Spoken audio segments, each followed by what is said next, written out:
بسم اللہ الرحمن الرحیم۔ السلام علیکم، میں شجیع اللہ فراست۔ آپ دیکھ رہے ہیں نیشنل اور انٹرنیشنل نیوز پر مشتمل 4 ٹی وی کا خصوصی خبرنامہ دنیا بھر سے، یعنی خبریں آپ کی نظر سے۔ سب سے پہلے ہیڈ لائنز۔ انڈیا کینیڈا تنازع سے دہلی واشنگٹن تعلقات متاثر نہیں ہوں گے، امریکہ نے میڈیا رپورٹس رد کر دی، کہا سفیر پارٹنرشپ مضبوط بنانے کے لیے کام کر رہے ہیں۔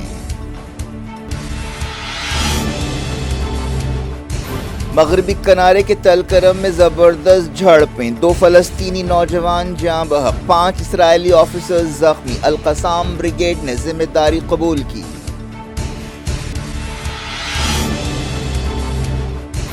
اسرائیل کے ساتھ تعلقات کے لیے سعودی عرب نے امریکہ سے نیوکلیئر ٹیکنالوجی مانگی، سینیٹرز نے کیا فکر مندی کا اظہار، بائیڈن کو لکھا خط۔ رشیا جارجیا کے ساحل پر نیوی اڈہ قائم کرے گا، یورپی لیڈرز کی اسپین میں میٹنگ، یوکرین اور ناگورنو قرباغ مسئلے پر غور۔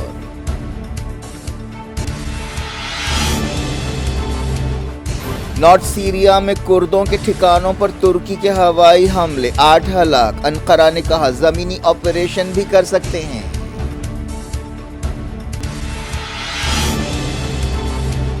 ڈراموں کے ذریعے بے زبانوں کو آواز دینے پر ناروے کے رائٹر کو ادب کا نوبیل انعام، سویڈش اکیڈمی نے کیا اعلان۔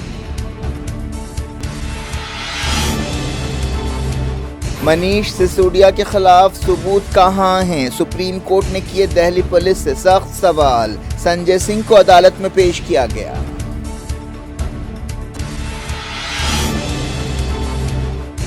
2034 فیفا ورلڈ کپ کی میزبانی کا دعویٰ پیش کریں گے، سعودی عرب نے کیا اعلان۔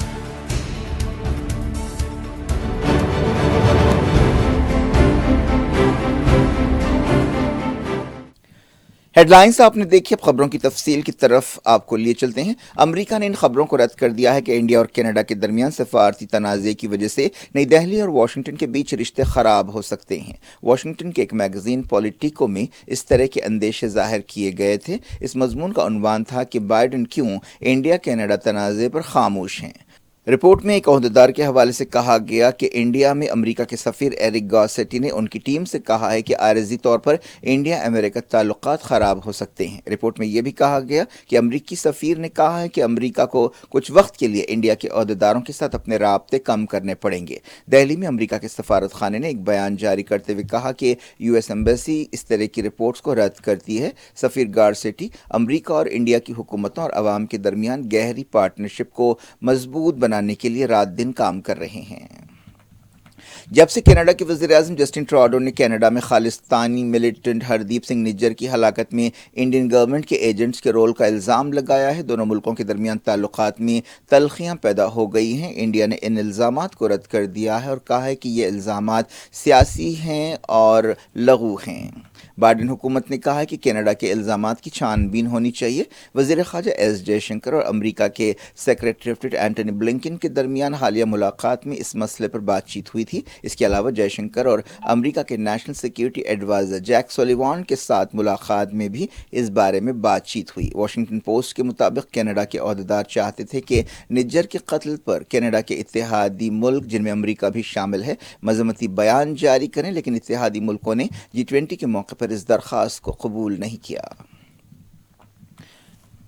اب مڈل ایسٹ لیے چلتے ہیں۔ اسرائیلی فوج نے مغربی کنارے کے تل کرام میں جھڑپوں کے دوران 2 فلسطینی نوجوانوں کو ہلاک کر دیا ہے، انہیں ایک گاڑی میں ٹارگٹ کیا گیا۔ یہ واقعہ اس وقت پیش آیا جب بعض فلسطینی مزاحمت کاروں نے ایک یہودی بستی کے قریب فائرنگ کی۔ ان فلسطینیوں کی پہچان حذیفہ فریس اور عبد الرحمن عطا کی حیثیت سے کی گئی ہے، جنہیں ان کی گاڑی میں گولی مار کر ہلاک کر دیا گیا۔ اس دوران جھڑپوں میں 5 اسرائیلی آفیسر زخمی بھی ہوئے۔ فلسطین کی وزارت صحت نے کنفرم کیا کہ 23 سالہ عطا اور 27 سالہ فریز کو جھڑپوں کے دوران ہلاک کر دیا گیا۔ ان فلسطینیوں کا تعلق تلکرم کیمپ سے تھا۔ تلکرم علاقے میں اس وقت جھڑپیں شروع ہوئیں جب اسرائیلی فوج نے وہاں دھاوا کیا اور فلسطینیوں نے مزاحمت کی۔ ان جھڑپوں کے دوران فائرنگ کی گئی، اسٹن گرینیڈ پھینکے گئے اور آنسو گیس کا بھی استعمال کیا گیا۔ ڈاکٹرز کے حوالے سے کہا گیا کہ اسرائیلی گولیوں سے 2 اور فلسطینی زخمی بھی ہوئے ہیں، ان میں سے ایک کے کندھے پر اور ایک کے پیٹ پر گولی لگی ہے اور ان کی حالت نازک ہے۔ پچھلے کچھ مہینوں میں اسرائیل نے فلسطینی شہریوں پر حملے تیز کر دیے ہیں۔ اس کے نتیجے میں کئی ہلاکتیں ہوئی ہیں۔ اس سال اب تک 200 سے زیادہ فلسطینی ہلاک ہوئے ہیں جبکہ 30 کے قریب اسرائیلی بھی مارے گئے ہیں۔ اسرائیلی میڈیا میں کہا گیا کہ فلسطینیوں کے ساتھ مغربی کنارے کے تلکرم میں ہونے والی جھڑپوں میں 5 آفیسر زخمی ہوئے ہیں، ان میں سے 3 کی حالت نازک ہے۔ فلسطینی میڈیا میں کہا گیا کہ حماس کی فوجی شاخ القسام بریگیڈ کے 2 مجاہدین نے ایک سیکیورٹی آپریشن کیا جس میں تلکرم کے قریب غیر قانونی یہودی بستی میں بعض کاروں کو نشانہ بنایا گیا۔ القسام بریگیڈ نے اپنے فائٹرز کو خراج عقیدت پیش کیا جنہوں نے یہ آپریشن کیا۔ القسام بریگیڈ نے کہا کہ یہ آپریشن قدس میں اسرائیل کی خلاف ورزیوں اور اسرائیلی جیلوں میں فلسطینی قیدیوں کے ساتھ ظالمانہ سلوک کا جواب دیا گیا۔ امریکی سینیٹرز نے اسرائیل کے ساتھ تعلقات معمول پر لانے کے لیے سعودی عرب کی بعض سیکیورٹی شرطوں پر فکر مندی کا اظہار کیا ہے۔ 20 سینیٹرز نے ایک خط میں بائیڈن حکومت سے کہا کہ وہ ان شرطوں کے تعلق سے چوکس رہے۔ امریکہ سعودی عرب اور اسرائیل کے درمیان تعلقات قائم کرنے کی کوشش کر رہا ہے۔ Senators Chris Murphy, Chris Van Hollen, Peter Welch اور ڈک ڈربن کے علاوہ کئی دوسروں نے کہا کہ ہم سعودی عرب اور اسرائیل کے درمیان سمجھوتے کے تعلق سے کھلا ذہن رکھتے ہیں، لیکن سعودی عرب کے ساتھ ڈیفنس سمجھوتے کے تعلق سے ہمیں چوکس رہنا چاہیے اور اس میں امریکی مفادات کا خیال رکھنا چاہیے۔ خط میں اس امکان پر فکر مندی کا اظہار کیا گیا کہ امریکہ نیوکلیئر پروگرام میں سعودی عرب کی مدد کر رہا ہے۔ حال ہی میں سعودی عرب کے کراؤن پرنس محمد بن سلمان نے کہا تھا کہ اگر ایران نیوکلیئر ہتھیار بناتا ہے تو سعودی عرب بھی بنائے گا۔ سعودی عرب نے اعلان کیا ہے کہ وہ 2034 فیفا ورلڈ کپ کی میزبانی کی دعویت داری کرے گا۔ حال ہی میں سعودی عرب کے پڑوسی قطر نے فیفا ورلڈ کپ کی کامیاب میزبانی کی تھی۔ سعودی کراؤن پرنس محمد بن سلمان بھی 2034 میں فیفا ورلڈ کپ کی میزبانی کی خواہش رکھتے ہیں۔ سعودی ویژن 2030 میں کھیلوں کو بڑھاوا دینے کو اہمیت دی گئی ہے۔ سعودی عرب 1994 سے 6 مرتبہ فیفا ورلڈ کپ کے لیے کوالیفائی ہوا ہے، جس میں 2022 کا ورلڈ کپ بھی شامل ہے۔ اس ورلڈ کپ میں سعودی عرب نے ارجنٹائن کو شکست دی تھی جو بعد میں چیمپئن بھی بنا۔ سعودی عرب کے وزیر اسپورٹس پرنس عبدالعزیز بن ترکی نے کہا کہ 2034 فیفا ورلڈ کپ کی میزبانی سے ہمارے خواب پورے ہوں گے اور سعودی عرب کھیلوں کا ایک اہم مقام بنے گا۔ انہوں نے کہا کہ ہمارے فٹ بال کے سفر میں ورلڈ کپ کی میزبانی ہمارا اگلا فطری قدم ہے۔ سعودی فٹ بال فیڈریشن کے صدر یاسر المشال نے کہا کہ ہم سمجھتے ہیں کہ فیفا ورلڈ کپ کی میزبانی سعودی عرب کا حق ہے۔ 2026 سے فیفا ورلڈ کپ میں 48 ٹیمیں حصہ لینے والی ہیں۔ رشیا سے الگ ہونے والے جارجیا کے علاقے کے لیڈر نے کہا ہے کہ رشیا بلیک سی میں جارجیا کے ساحل پر اپنی نیوی کا ایک اڈہ قائم کرے گا۔ حال ہی میں علاقے کے ایک اور اہم ملک سلوواکیہ میں رشیا کے حامی لیڈر کی کامیابی سے مغربی ملک خاصے پریشان ہیں۔ ایسے میں یہ تازہ خبر آئی ہے جو مغربی ملکوں کے لیے اور پریشان کن ہے۔ یوکرین کی ایئر ڈیفنس نے کہا ہے کہ کل رات اس نے 24 رشین ڈرونز کو مار گرایا۔ اس بارے میں اور زیادہ تفصیلات کا انتظار ہے۔ یوکرین کے ایئر ڈیفنس کیپٹن نے ایران کے ضبط کیے گئے ہتھیار یوکرین بھیجنے کے لیے امریکہ کا شکریہ ادا کیا، لیکن کہا کہ میدان جنگ پر کامیابی کے لیے اور ہتھیاروں کی ضرورت ہے۔ یوکرین جنگ کے تقریباً 600 دن پورے ہونے والے ہیں۔ یورپی لیڈرز کی ایک میٹنگ اسپین کے شہر غرناطہ میں ہوئی جس میں یوکرین جنگ سے جڑے پہلوؤں اور دوسرے معاملات پر غور کیا گیا۔ معلوم ہوا کہ یوکرین جنگ میٹنگ کے دوران اہم مسئلہ رہا۔ یوکرین کے صدر وولڈومیر زیلنسکی نے بھی اس میٹنگ میں حصہ لیا۔ اسپین کی اس میٹنگ میں ناگورنو کاراباخ سے ہزاروں لوگوں کے آرمینیا فرار کے معاملے پر بھی غور کیا گیا۔ سیریا کے بعض علاقوں میں ترکی کے ہوائی حملوں میں 8 لوگ ہلاک ہو گئے ہیں۔ ترکی نے حال ہی میں عراق میں بھی ایسے حملے کیے تھے اور کردوں کے ٹھکانوں کو نشانہ بنایا تھا۔